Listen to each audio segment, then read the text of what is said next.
Austin Pim with Motorsport Media here, and this is part 2 of how I'm going to teach you to become a motorsport photographer. In this part, we're going to talk about the second part of gear. And by that I mean the other stuff that's not your camera. And the first most important thing is a bag to get all of your stuff to the track. In my case, I use an airport think tank security. It's my preference. It's a roller bag. It does have deployable backpack straps. I've never put this thing on my back. It weighs a ton. I feel like my back would just start hurting instantly. But this thing has everything I need for a weekend. All 3 bodies, multiple lenses, a flash, filters, like I said, adapter, all of my lens hoods, the 400, a whole thing of filters. I can clean stuff with what's in here. This is everything. I can work out of this bag, even if my entire clothes bag goes missing for an entire event. I can make do with just this and my laptop bag on my back. So you choose whatever system you like, whether you want to do a backpack, a roller bag. Again, I prefer the think tank products. They have a great warranty. They back their products. It's always worked out for me. But you choose what you want, but it needs to be something that it's going to hold everything that you're ever going to need and not leave you stranded with, oops, I left this in my clothes bag, my backup body, my charger, etc. All of that stuff is either in here or my backpack on my back. And that goes with me on the plane, not below.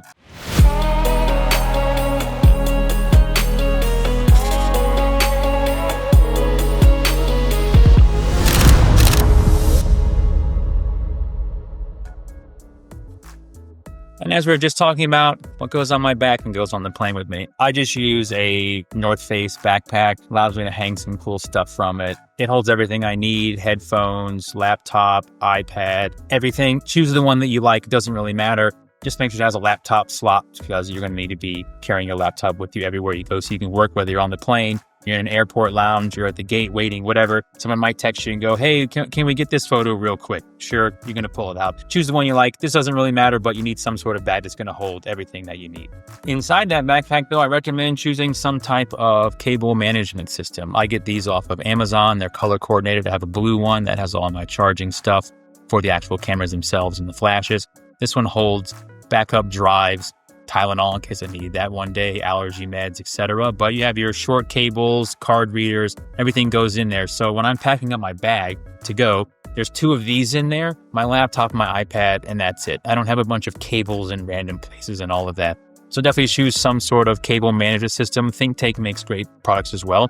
I do use some of those in my other cases, but in this case, I just grab these Amazon ones because they work great. Next item on your list of things that you're going to have, and these ones a lot of people forget about, but you need some sort of carrying case. In this case, I just use a little CPS sling bag they sent me for some reason, I don't remember. But inside this, it's my rain gear go bag. So I have a waterproof jacket. Obviously that makes sense. That's for me, but you need actual rain gear for every single camera and system that you have. So this is my 70-2 one.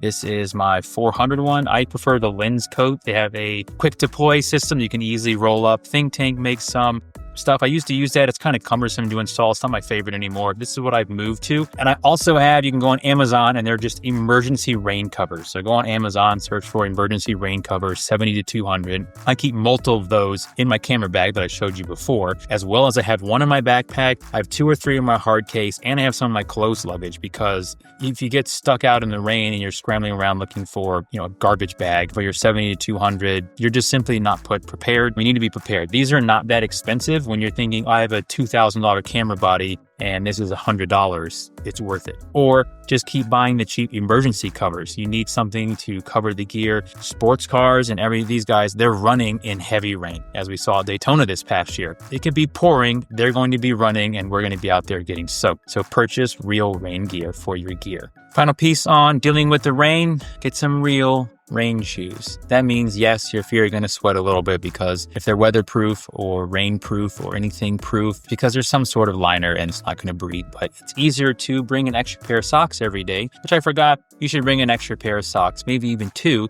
And that way, if it starts pouring and it's hot and humid and your feet get sweaty, at least they're not soaked and your shoes are not filled with water. You come back in, you simply just change your socks. I prefer I go every year and grab 2 pair of the Nike Pegasus waterproof, whatever they call them, at the local Nike outlet. They're usually $60 a pair, and one pair will last the season. Typically, if something goes wrong and they're worn down and start leaking or whatever, I have a second pair, but that's my preferred. There's plenty of other options. People use boots, but I prefer having like a tennis shoe style. But you choose something, go that route, and bring extra socks. And another piece of gear you're not going to want to forget, you need a monopod, because something like a 402A, it's heavy. You can handhold it for some length of time, but not forever. So choose which one you like.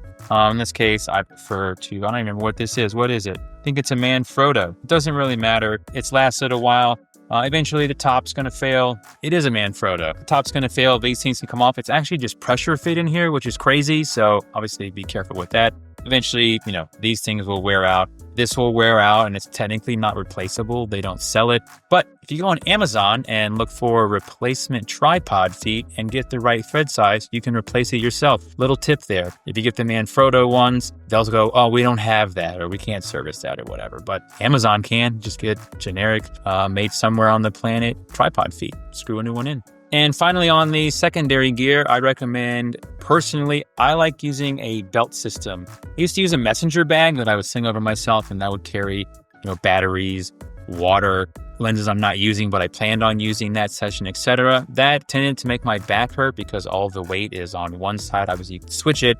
But then I'm also carrying a camera on that shoulder, and then the messenger bag's this way. Try to get away from back pain. We're walking around carrying all this stuff for hours and hours every day, 30 plus times a week. And try to get away from that.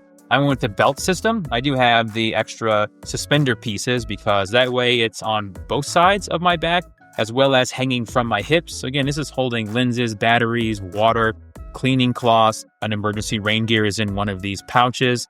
And I also have a cable, so if I need to deliver from trackside, I can get on my phone quickly. But I would recommend some sort of system, whether you like the belt, you don't like the belt, you want to use the messenger bag, whatever it happens to be, but you don't want to be just putting lenses in your pocket. Then you go and sit down, or, you have to, like mid-Ohio, climb over the fence. They have these little spots to get through there.